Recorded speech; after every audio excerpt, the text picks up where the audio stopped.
우리 함께 하나님의 말씀 보겠습니다. 에스더서 2장 19절에서 3장 6절까지 말씀입니다.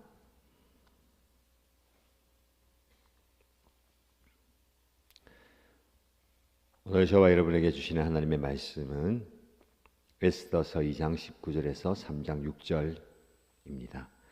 같이 읽겠습니다. 처녀들이 두 번째로 소집된 일이 있는데 그때에 모르드게는 대궐에서 일을 맡아 보고 있었다.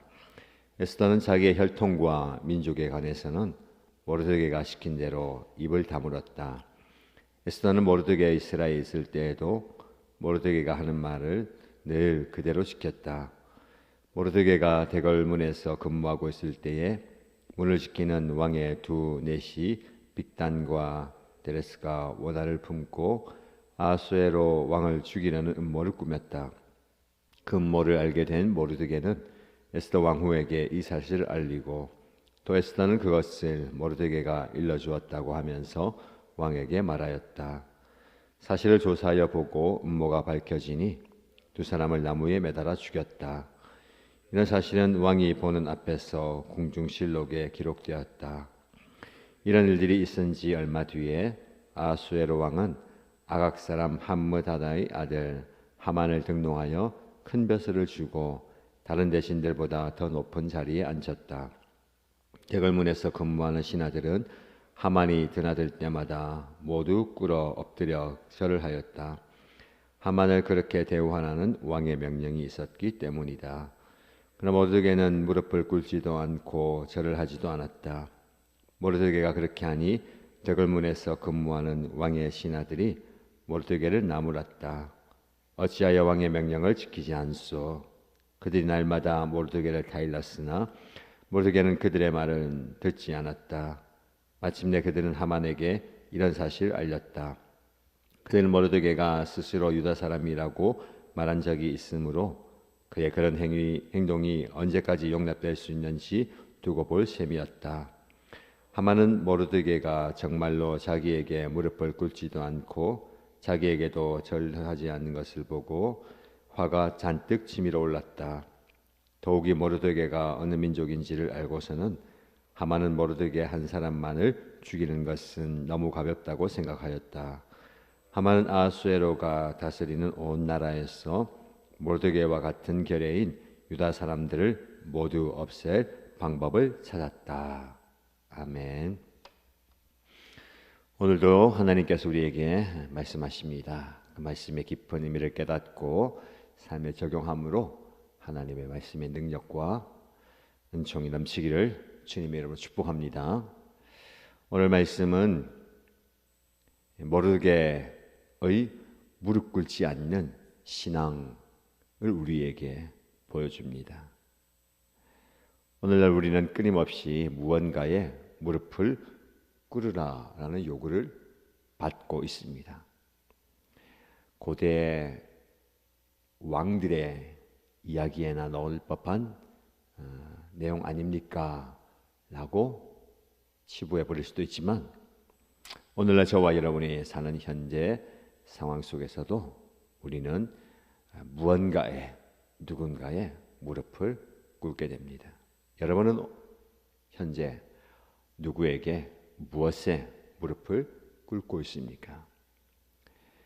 문자 그대로 무릎을 꿇지는 않겠지만 우리의 시간이나 에너지, 자원이나 정체성 그것을 무엇에 투자하고 바치고 있는지를 생각해 보시기 바랍니다. 다른 사람들의 인정이나 직장에서의 성공이나 물질적인 풍요, 타인의 평가 내가 추구하는 그것에 무릎을 꿇고 있지 않은가를 돌아보면 좋겠습니다. 오늘 본문의 말씀에 나오는 모르드게 이야기는 표면적으로는 고대 페르시아에서의 정치적인 갈등 이야기입니다. 그러나 그 깊은 곳에서는 훨씬 더 의미 있는 영적 진리가 담겨 있습니다.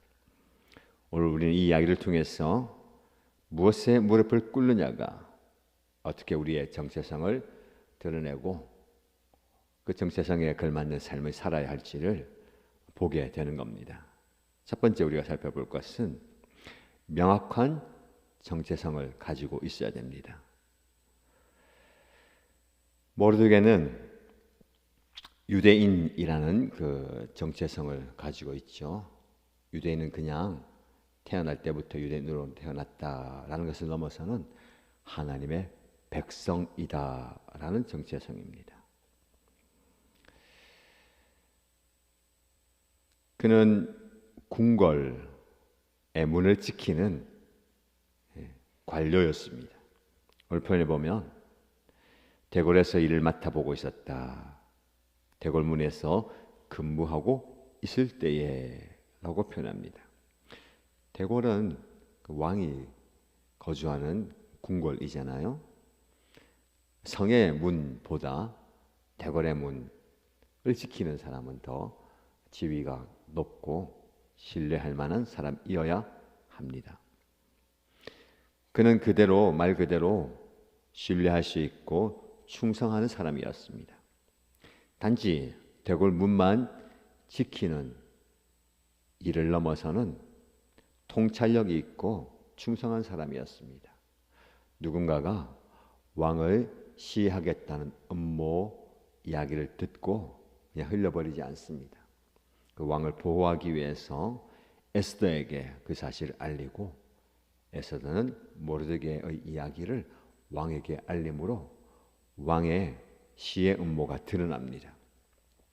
그는 이렇게 자기에게 주어진 삶의 자리에서 충성하는 사람이었습니다. 그리고 통찰력 있는 사람이었습니다.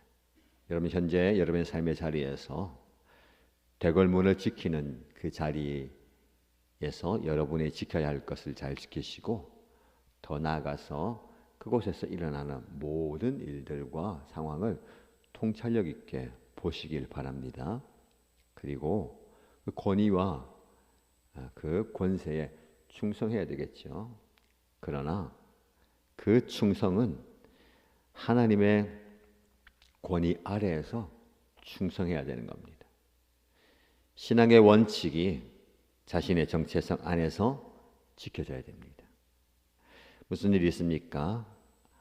아수에르 왕이 하만을 등용하여 아주 높은 자리에 권세와 벼슬을 줍니다. 대궐문을 지키는 신하들은 하만이 드나들 때마다 모두가 꿇어 엎드려 절을 하였다라고 얘기합니다. 왜냐하면 왕이 그렇게 대우하라라는 명령이 있었기 때문에 그렇습니다. 여기서 꿇어 엎드려 절을 한다는 것은 단순한 인사, 공경을 넘어서는 예배, 경배의 행위입니다.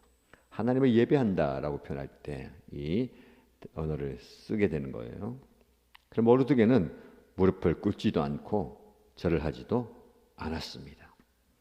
왕의 명령이지만 그렇게 하지 않았어요. 왜냐하면 자신의 신앙의 원칙을 지키기 때문에 그렇습니다. 인사할 수 있습니다.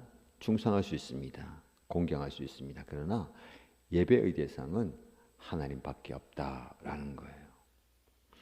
포로로 잡혀갔던 다니엘과 세 친구들도 마찬가지로 다른 어떤 것들은 다 순응하고 따를 수 있지만 하나님 외에 다른 어떤 존재에 꿇어 엎드려 절하지 않았습니다. 이것이 명확한 정체성을 가진 자들이 드러낼 수 있는 신앙의 원칙입니다. 여러분은 신앙의 원칙을 어디에 두고 있습니까? 어떻게 생각하고 있습니까? 신앙의 원칙은 시대와 상황과 형편에 따라 바뀌지 않습니다. 많은 그리스도인들이 상황에 따라서 그 신앙의 원칙을 스스로 조정할 때가 있습니다. 세상도 그렇게 이야기합니다. 오늘 말씀에 보면 무릎 꿇어 엎드려 절을 하지 않는 모르드게를 향해서 같이 근무하는 왕의 신하들이 모르드게를 나무랍니다. 그러면 쓰나 그러면 안 된다. 살려면 어쩔 수 없지 않냐. 너 때문에 내가 어려움을 당하면 안 되지 않느냐. 그러면서 4절 말씀에는 그들이 날마다 모르드게를 타이릅니다. 때로는 나무라기도 하고 때로는 타이르기도 하고 회유와 핍박과 공격과 협박들이 있습니다. 여러분, 신앙의 원칙을 지키는 데는요, 지속적인 압력이 주어집니다. 거기에 굴복하는 거예요. 그게 무서워서, 그게 귀찮아서 그 소리 안 들으려고 적당하게 타협하는 거예요. 모르드게는 그들의 말을 듣지 않았습니다.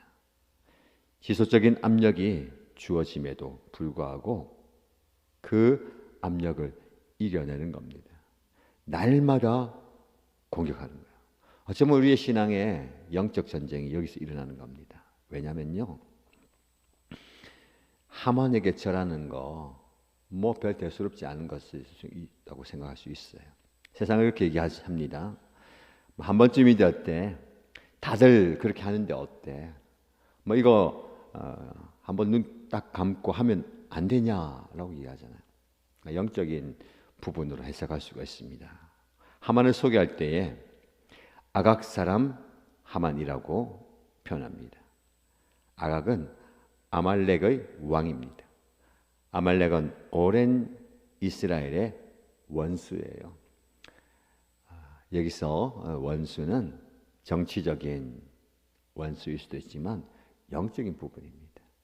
이스라엘이 대적들과 싸우는 그 전쟁은 영적 전쟁이잖아요. 영적인 원수에게 무릎 꿇지 말라는 거. 영적 전쟁이에요. 날마다 모르드게에게 지속적인 압력이 들어오는 거. 영적 전쟁입니다. 오늘 저와 여러분들이 우리 신앙의 원칙을 지키기 위해서 날마다 계속되는 압력을 이겨낼 수 있어야 됩니다. 여러분, 어떤 그 영적 공격을 당하고 있습니까? 그 영적 공격 앞에 스스로 무너지지 마시고 잘 이겨내시기를 바랍니다.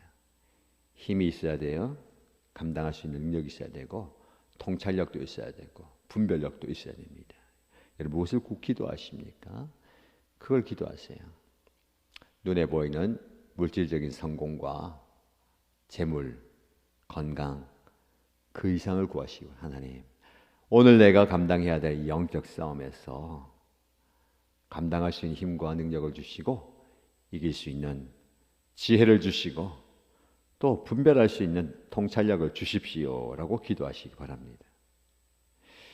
근데 여러분, 이 지속적인 압력이 이제는 더 큰 공격으로 다가옵니다. 하만이 그 사실을 알게 되잖아요. 그래서 이 하만을 죽여야 되겠다. 그런데 하만뿐만 아니라 그가 유다 사람인 것을 알고 유다 사람 전체를 다 없애야 되겠다. 여러분, 명확한 정체성을 지키기 위해서 신앙의 원칙을 고수할 때에 지속적인 압력이 있습니다. 그 압력은 극심한 대가로 다가옵니다. 원칙을 지키는 삶에는 항상 대가가 따르기 마련입니다. 그 대가 지불을 할 수 있어야 됩니다. 그러나 이 위기와 어려움이 끝나지 않습니다. 거기서 끝나는 게 아니에요. 놀라운 하나님의 구원 계획이 그 다음 장에 이어지는 것을 보게 됩니다. 우리가 그 다음 장을 우리가 안다면 오늘 우리에게 주어진 삶의 자리에서 우리의 신앙을 지켜갈 수 있는 겁니다. 자, 오늘 본문의 말씀을 통해서 우리에게 주는 중요한 교훈 세 가지를 말씀드립니다. 첫 번째는 올바른 무릎 꿇음의 자유입니다. 무릎 꿇는다는 것은 굴복한다는 거예요. 자유가 없어지는 겁니다. 주인을 누구 삼느냐인 거예요. 그러나 우리는 올바른 무릎 꿇음이 필요합니다. 오늘날 저와 여러분들이 무릎 꿇는 하만은 무엇이고 누구입니까? 여러분들이 누구에게 무릎 꿇습니까? 우리를 무릎 꿇게 만드는 하만은 누구이며 무엇입니까? 그것이 세상 권력, 세상의 힘, 세상의 재물이 되어서는 안 됩니다. 올바른 무릎 꿇음은 하나님 앞에서 무릎 꿇어야 되는 거예요. 그럴 때 우리가 진정한 자유를 경험하게 되는 겁니다. 두 번째는 복음이 주는 담대함입니다. 모르드게가 자신에게 민족에게 위기가 찾아오고 어려움이 찾아올 것을 알아도 그 신앙을 끝까지 지키는, 이게 복음의 능력이에요. 예수님께서 그런 일을 하셨습니다. 모르드게는 자신의 신앙과 정절을 지켰잖아요. 우리 예수님께서는 그 이상을 하시는 겁니다. 모든 것을 희생하시는 거예요. 하늘의 보좌를 내려놓고 이 땅에 오셔서 종의 형체를 입으시고 죽기까지 순종하시고 우리를 위해서 자신의 것을 희생하셨습니다. 이게 복음이에요. 이걸 우리가 지키기 위해서 대가 지불하는 겁니다. 그러기 위해서는 우리에게 담대함이 있어야 됩니다. 예수 믿는 사람은요, 담대함이 있어야 되는 거예요. 누구든지 담대함이 필요합니다. 다니엘이 자신의 신앙의 원칙을 지키기 위해서 예루살렘을 위해서 기도할 때 자기가 어떻게 될지 알았어요. 잡혀가고 감옥에 가고 죽게 될지 알아도 하는 거예요. 어떻게 될지 뻔히 알면서도 신앙을 지켜서 가는 겁니다. 이게 우리에게 있어야 할 담대함이에요. 복음은 우리에게 이런 담대함을 주는 겁니다. 마지막으로 예배가 우리의 삶을 재정렬합니다. 예배 무엇입니까? 무릎 꿇음입니다. 여러분이 어떤 하만에게 무릎 꿇는다는 것은요, 그 대상을 예배하는 것입니다. 그 예배의 대상이 물질이 되고 성공이 되고 야망이 되고 욕망이 되어서는 안 됩니다. 이렇게 말씀드리면 좀 이제 강력하잖아요. 여러분이 추구하는 것이 예배의 대상이 될 수 있는 거예요. 하나님께 무릎 꿇을 때에 우리는 우리의 삶이 재정렬되는 겁니다. 주일 예배가 중요한 이유가 여기에 있습니다. 주일 예배 때 하나님께 무릎 꿇으면서 한 주간 우리의 무릎 꿇음이 계속 이어져야 되는 거예요. 하나님께 무릎 꿇는 저와 여러분 되시길 축복합니다. 무릎 꿇고 기도하시고, 무릎 꿇고 말씀을 펼치시고, 무릎 꿇고 하나님의 음성을 들으시고, 무릎 꿇고 하나님의 뜻에 순종함으로 참된 자유와 은혜를 경험하는 저와 여러분 되시기를 주님의 이름으로 축복합니다.